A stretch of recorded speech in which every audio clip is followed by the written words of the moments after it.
Kalau bicara tentang batas air, kita bicara tentang baku mutu. Jadi ada baku mutu air minum atau air bersih. Kalau menyangkut tentang air minum atau air bersih, ini biasanya baku mutunya standarnya tinggi, karena dia harus memenuhi untuk semua komponen atau parameter. Beda dengan kelas-kelas, kalau air minum ini biasanya kelas 1 ya. Beda dengan kelas 2, kelas 3, atau kelas 4. Semakin besar nilainya kelasnya, akan semakin rendah standarnya atau semakin longgar. Kalau untuk baku mutu air minum air bersih, ini diatur oleh ada undang-undang, ini yang lama ya, ada yang baru punya.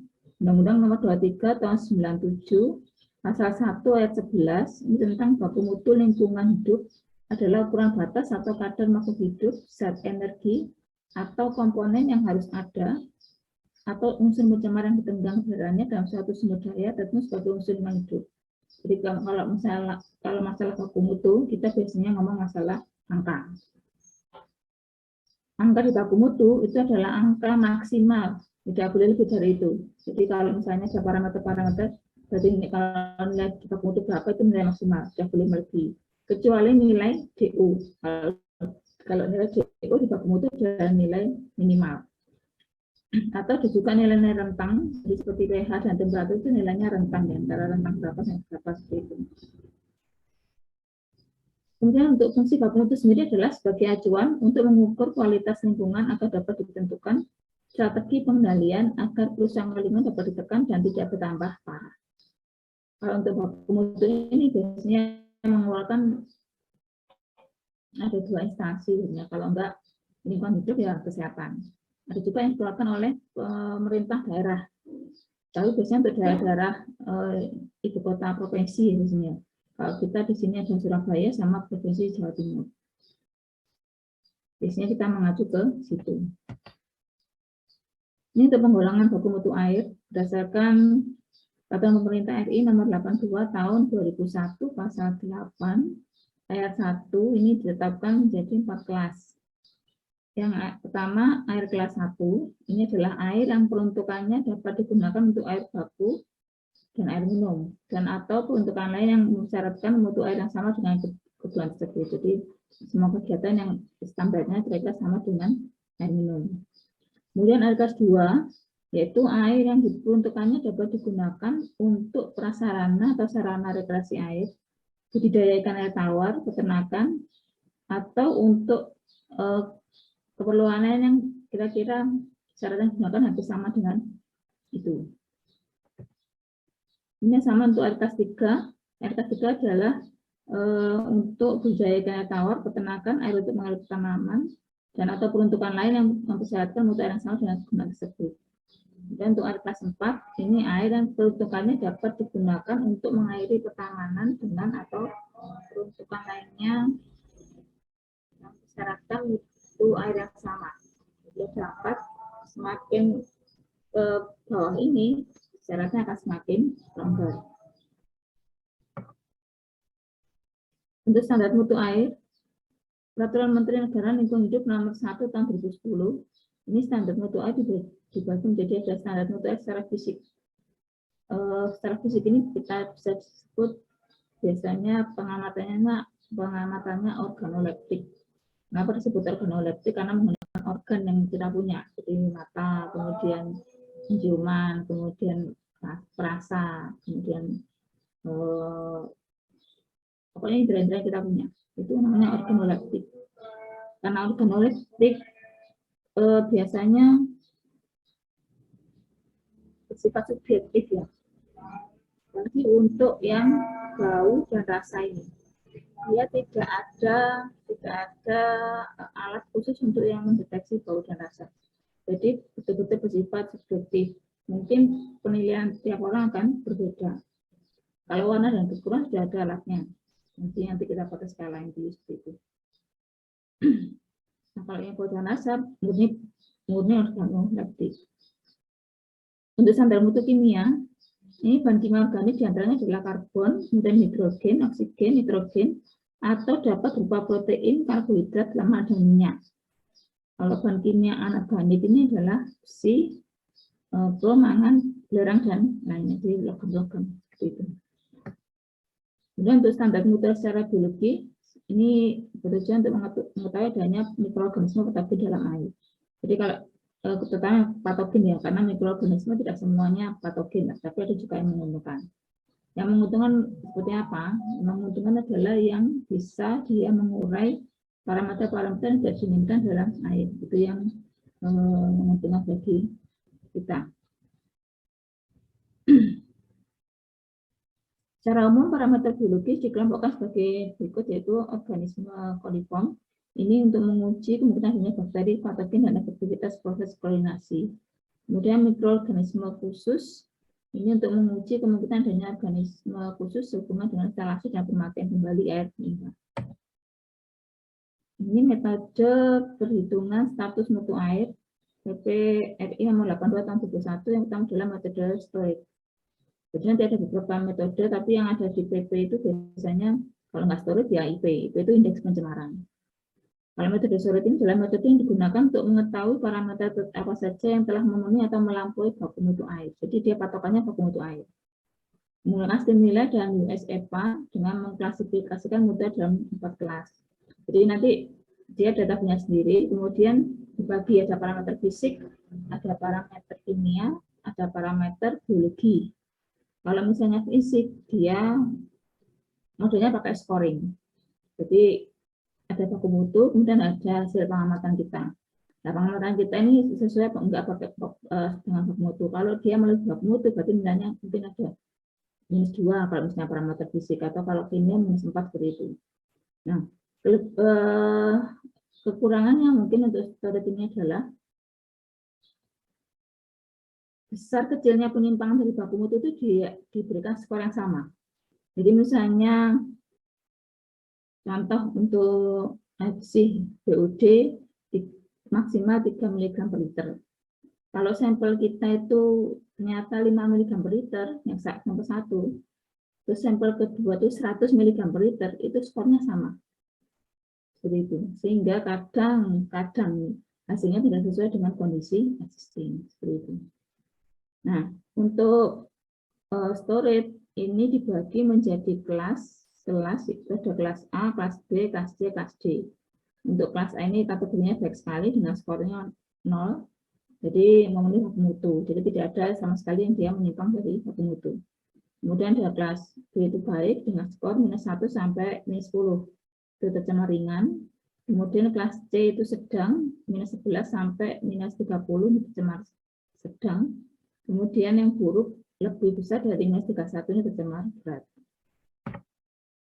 Kemudian yang kedua ini metode indeks pencemaran atau PI.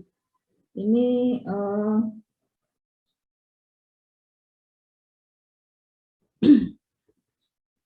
memakai konsentrasi dari analisa yang kita pakai. Jadi dimasukkan di sini nanti.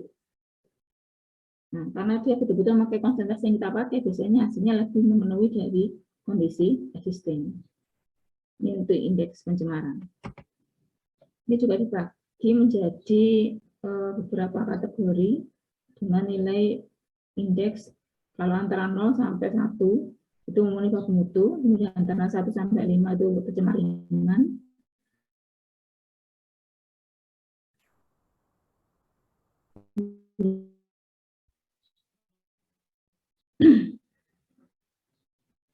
Untuk pengolahan batas air, ini dari sumber air baku bukan umumnya tidak bisa langsung didistribusi syarat, jadi perlu diolah.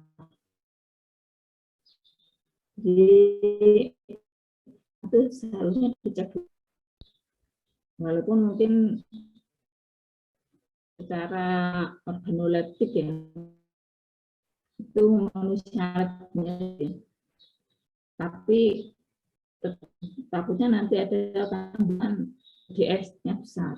DS itu biasanya dari logam itu yang ada di situ atau yang tidak terlihat ini yang masuk atau terdisuk di situ.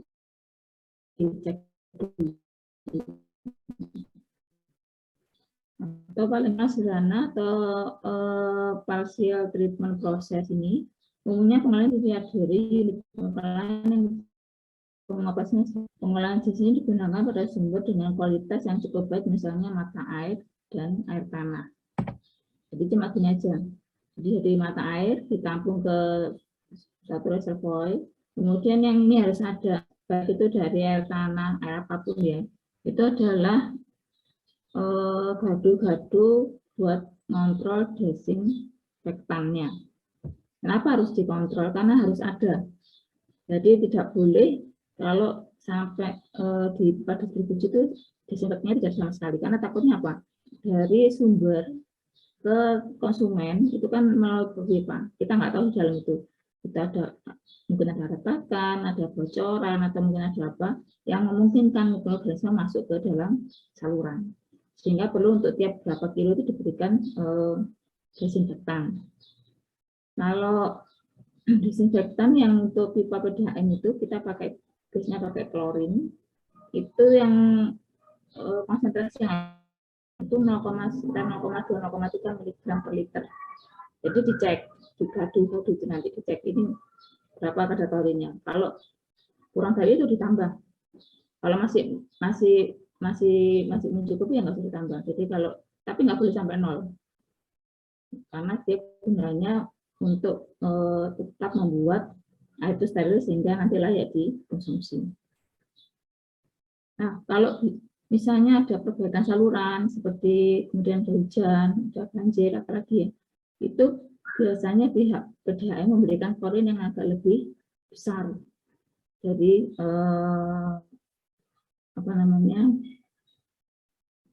konsentrasi yang biasa diberikan. Karena apa? Karena ditakutkan banyak yang masuk mikroorganismenya.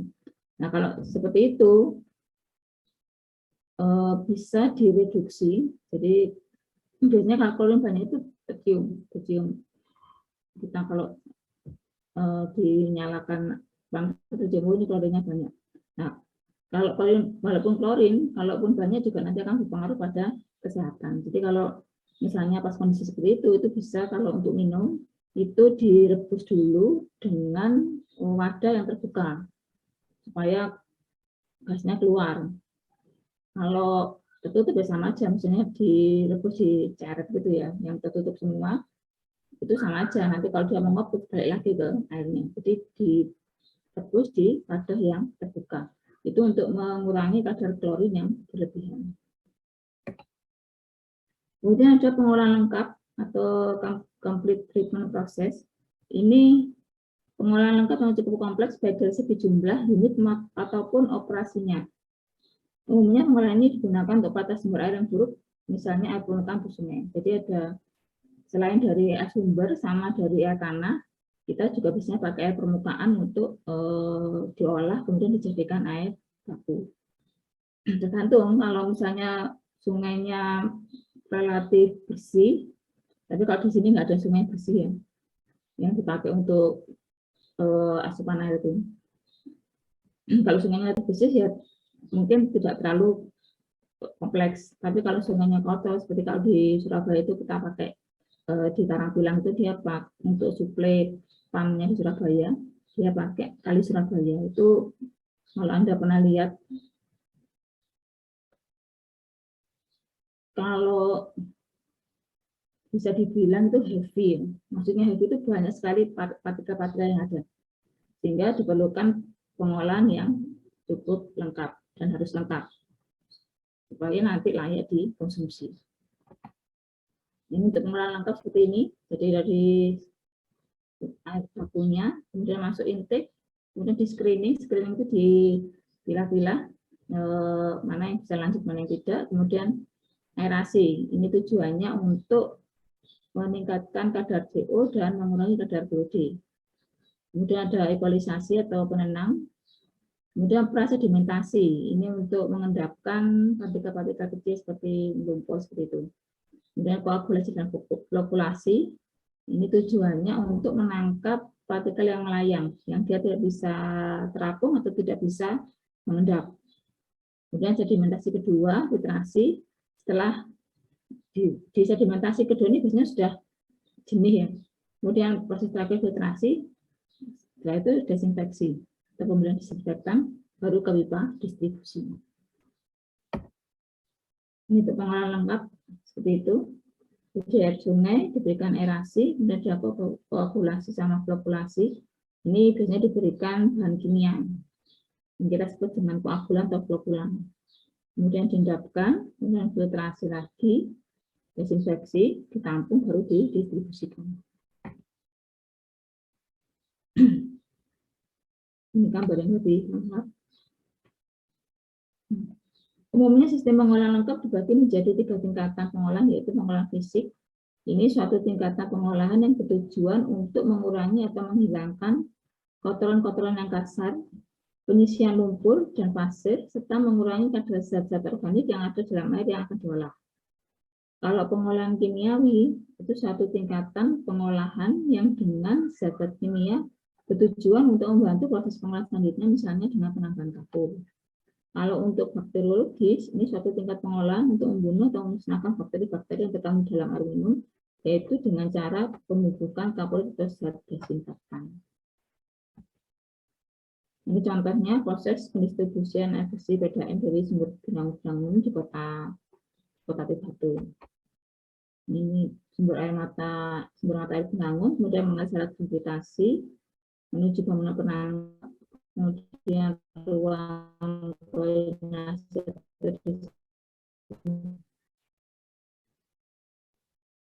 Sistem aliran gravitasi ini adalah mendistribusikan konsumen dengan cara gravitasi. Jadi pengaliran air secara alami karena ada perbedaan tinggi dari lokasi sumber air ke daerah pelayanan. Bisa nggak misalnya dari sumber itu lebih rendah daripada daerah pelayanan? Bisa, tapi akhirnya pompa. Kalau ini kan secara alami mengalir ya, dari tempat yang tinggi ke yang rendah. Ini sumber airnya Benangun itu di desa, letaknya di Kota Batu, kemudian dibangun pada tahun 1931, kemudian jaraknya 21 km dari Malang. Sistem aliran adalah gravitasi. Kemudian ada bangunan penangkap atau ground capturing mata air. Ground cap adalah bangunan untuk menangkap dan melindungi mata air terhadap pencemaran. Pada sumber Benangun ini keluaran mata air melebar, maka bangunan penangkap air dibangun dengan dilengkapi bangunan sayap yang membentang di tempat penampungan mata air. Seperti ini. Seperti ini. Nah, di dalam bangunan penangkap air ini terdapat terowongan sepanjang 270 meter. Pada ujung bagian dalam dilengkapi dengan penelitian untuk mengatur besarnya debit yang dapat dialirkan. Dari sumber air dialirkan melalui dua pipa secara gravitasi. Kemudian untuk proses klorinasi, ini adalah pembubuhan klor atau senyawa klor ke dalam air. Klor atau senyawa klor ini merupakan zat yang sudah dikenal sebagai desinfektan maupun oksidator. Perlu saya garis bawah di sini, klor bukan satu-satunya ya. Banyak sebetulnya desinfektan itu, baik secara pembubuhan secara kimia maupun yang secara yang lain, misalnya seperti UV atau ozon. Nah, seharusnya perlu dicek dulu kandungan yang ada sama desinfektan wajib. Tapi kenapa kok di sini sering langsung dipakai klorin? Karena klorin itu harganya murah, relatif murah, dan dia mempunyai spektrum yang luas. Maksudnya spektrum yang luas apa? Jenis mikroorganisme. Yang kalau UV dan ozon itu juga efektif, tetapi dia mahal. Padahal kita butuhnya adalah banyak. Gitu. Nah, makanya kita pakai klor ini. Kalau klor yang dipakai itu ada 3 model, misalnya ada yang model gas, ada yang bu. Ketiga-tiganya bisa dipakai. Cuma kalau gas kadang khawatir nanti nggak dengan misalnya seperti itu. Kalau yang bubuk ada kemungkinan dia pas di pos itu tidak semuanya terangkut oleh aliran air. Mungkin ada yang mengendap di satu posisi seperti itu. Nah, yang paling ideal sebenarnya yang cairan dia akan langsung ikut ke pola aliran.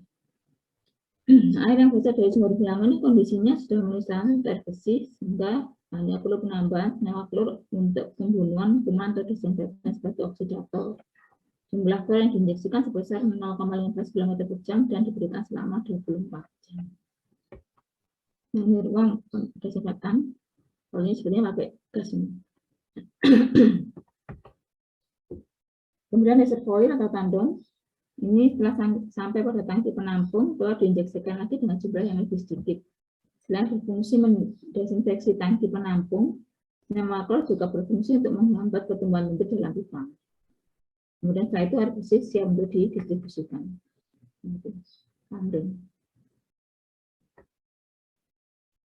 Ini untuk tahapan pengolahan air bersih, ada penyaringan dan pengendapan.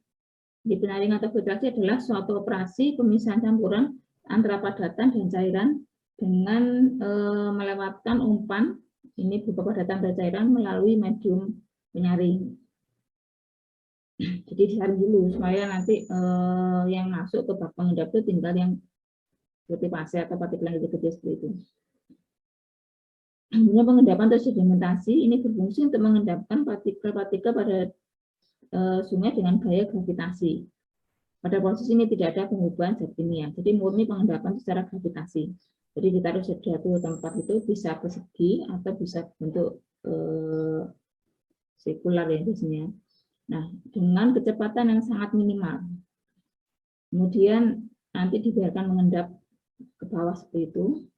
Biasanya membutuhkan waktu sekitar 2-3 jaman atau 2-4 jam, tergantung dari input yang masuk. Semakin berat input yang masuk, akan semakin lama di bak pengendap. Nah, kemudian kalau sudah mengendap, baru masuk ke proses berikutnya. Biasanya untuk ukurannya bak pengendap ini paling tidak panjangnya adalah 2 kali lebar, karena dia ada garis pengendapan ya. Kalau misalnya panjangnya sempit ke bawah seperti itu, dia tidak akan bisa mengendap dengan sempurna. Jadi panjangnya paling tidak 2 kali lebar. Kemudian nanti endapannya itu secara kontinu beberapa waktu sekali itu diangkat. Kemudian setelah masuk bak sedimentasi menuju ke pengubuhan koagulan atau koagulasi. Ini proses pengubuhan bahan kimia ke dalam air. Kalau setelah ini ada proses flokkulasi. Ini pembentukan flok. Jadi ini digunakan untuk koagulan sama pewarni. Ada parameter yang nggak bisa mengapung atau nggak bisa tenggelam. Jadi diharapkan bisa mengapung atau tenggelam. Kalau yang tenggelam biasanya parameter atau partikel yang kecil tadi, misalnya pasir atau mungkin lumpur seperti itu. Kalau yang mengapung itu bisa minyak atau lemak. Nah, ada yang melayang ini. Yang melayang ini harus dibersihkan. Ini kita berikan koagulan atau flokulan. Konsepnya adalah dia menggabungkan antara partikel-partikel kecil-kecil ini sehingga menjadi suatu partikel yang lebih besar. Kalau lebih besar, otomatis dia akan lebih berat. Kalau lebih berat, dia bisa tenggelam atau mengapung. Sehingga diharapkan nanti begitu keluar dari bak koagulan atau koagulan ini lebih bersih airnya. Kemudian yang kedua, sedimentasi kedua, ini adalah proses koagulasi dan flokkulasi. Air tersebut didiamkan sampai gumpalan kotoran jadi mengendap semua. Kemudian yang untuk tahapan desinfeksinya, kemudian desinfeksi pada air hasil penyaringan bertujuan agar dapat mereduksi konsentrasi bakteri secara umum dan menghilangkan bakteri patogen. Adapun yang termasuk dalam proses desinfeksi adalah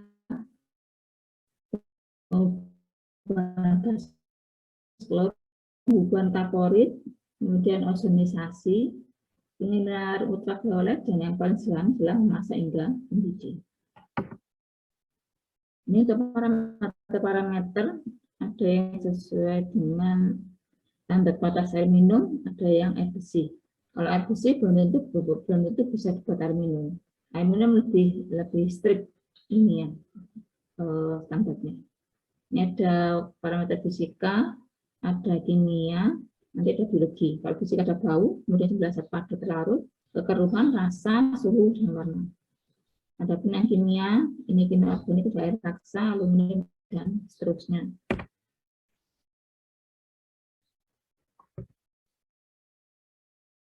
Ini kemudian untuk metode pengambilan sampel air, ini adalah kenapa penting sampel air? Karena akan dapatkan. Kalau pengambilan sampel air tidak betul, itu akan keadaannya akan berubah sangat jauh dari kita ngambil rekam. Nah, supaya apalagi kalau ujinya nggak di situ, masih membutuhkan perjalanan, misalnya ada Tuan atau Mojokerto atau ujinya di Malang ini, itu jarak ada perubahan. Tapi juga tidak mati di sampel itu untuk mempasifkan itu maksudnya tidak aktif tapi dia tidak juga mati. Nanti begitu kita kembalikan ke kita analisa itu akan kondisinya sama dengan keadaan waktu kita ambil. Yaitu dipakai di tempat dengan suhu sekitar 4 derajat Celcius. Lebih dingin lebih baik. Rasanya sampai minus 20. Itu akan kondisinya akan stuck untuk mikroorganisme. Jadi dia tidak akan. Nah, kalau tidak langsung dianalisa, itu harus masukkan fase yang paling tidak minus 20 tadi. Kemudian kalau mau kita analisa, kita taruh di kamar. Tetapi kalau misalnya Anda ngambilnya sekalian ke tempat lokasi, ngambil banyak ya, tapi analisnya sedikit, itu juga harus ditempatkan di dasarnya itu sudah di posisi sedikit, jangan masih posisi besar, kemudian Anda punya sedikit, dicairkan semua, menjambil sedikit yang nggak perlu kan dia kembalikan ke tracer misalnya seperti itu, nanti untuk uji berikutnya itu nggak perlu, karena yang ini tadi sudah rusak. Jadi kalau misalnya butuhnya sedikit, berarti ya harus sudah dibagi sedikit-sedikit, sehingga nanti yang diambil yang kita perlukan saja. Nah, ini untuk menguji, contohnya dalam menguji efektivitas dari IPA, jadi diambil dari inlet atau outlet. Inletnya itu sebelum proses, outletnya sesudah proses. Nah, ini juga perlu diperhatikan untuk pengambilan sampel. Kesalahan yang dilakukan adalah pengambilan sampel dilakukan pada waktu yang sama. Itu sama sekali betul. Jadi kalau misalnya sekalian perginya gitu, ngambil inputnya itu inletnya itu jam 7 pagi, kemudian ngambil di outletnya jam 7 pagi juga, itu salah. Memang ada aja, hasilnya pasti ada, tapi tidak menggambarkan efektivitas dari pengolahan ini. Itu yang Anda ambil di outletnya itu adalah hasil dari pengolahan sebelumnya. Gitu. Jadi supaya kita mengetahui efisiensi pengolahan di sini, ini harus diperhitungkan betul di bak-bak tertentu itu berapa lama. Misalnya tadi kan ada bak-bak, ada air asin, misalnya kemudian sedimentasi pertama, sedimentasi kedua, kemudian koagulan seperti itu. Ya, itu harus diketahui tiap bak itu berapa lama, sehingga nanti kemudian diakumulasikan dan ditotal dengan jumlah waktu yang di inlet. Nah, ini biasanya pengelola sudah tahu. Jadi di bak ini kalau ternyata kemudian di total betulnya misalnya 6 jam gitu ya. Jadi misalnya ngambil jam 7 di inlet, Anda ngambilnya yang di outlet jam 7 plus 6, jadi jam 1. Seperti itu. Itu akan betul-betul menggambarkan efisiensi yang ada. Kalau ini contoh pengambil sampel, jadi ada yang seperti gayung itu sama botol. Ini untuk air permukaan. Kemudian kalau yang untuk lebih dalam di bersama tertentu kita pakai seperti ini. Dia akan terbuka di bersama tertentu. Ini kesalahan kedua lagi, biasanya ada yang ambil sampel bersama tertentu dia type timba misalnya. Nah, memang betul dapat airnya belum sampai ke dalam yang kita inginkan, dia sudah penuh dengan air permukaan. Jadi kalau misalnya betul-betul ingin air di bersama tertentu berapa, kita pakai alat seperti ini. Ini di lab kita sudah ada.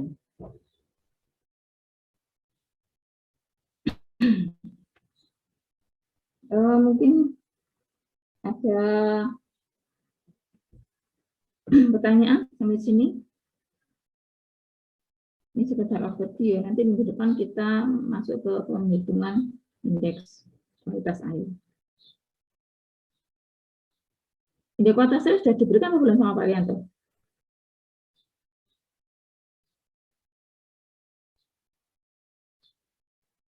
Sudah diberikan atau belum?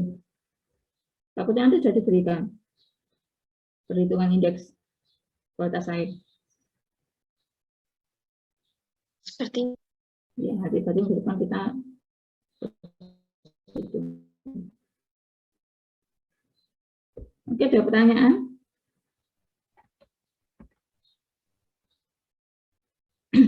Kalau nggak ada, mungkin bisa saya akhiri untuk kuliah hari ini. Terima kasih atas perhatiannya.